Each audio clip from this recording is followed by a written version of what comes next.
Welcome to Glasgow. It's day 9 of the COP26 meeting. I'm Hannah Manson from the Royal Meteorological Society and I'm in the centre of Glasgow.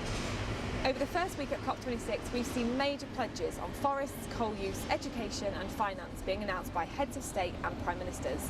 These are very encouraging, but of course what we really need is for the promise to turn into reality and for more countries to sign up to them. However, it's important to understand that the actual negotiating is going on behind the scenes and we won't know the outcomes until the end of next week. One of the people here on behalf of the Society has attended most of the COP meetings. I asked him how he thought this one compared to previous COPs, and his impression is that now organisations are almost ahead of the politicians.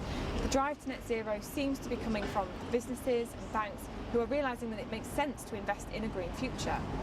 Maybe it won't be that long until clean energy to heat our homes, manufacture our goods and power our transport is cheaper than greenhouse gas emitting energy.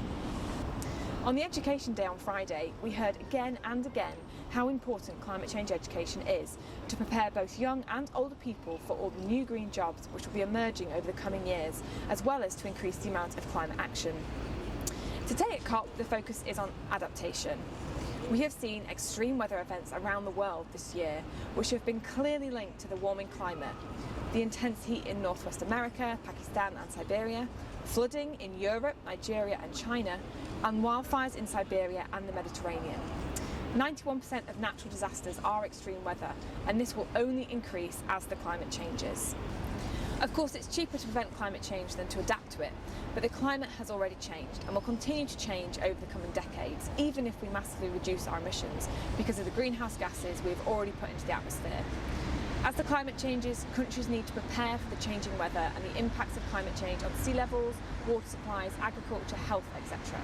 All countries need to act to put in place early warning systems, flood defences and build resilient infrastructure and agriculture to avoid further loss of life, livelihoods and natural habitats. It is the most vulnerable people who will suffer most from the impacts of climate change. There are COP mechanisms in place for countries to assess their vulnerabilities and create national adaptation plans to prepare for medium to long-term changes. At the start of the second week, I'm really excited to see what the next 5 days will bring.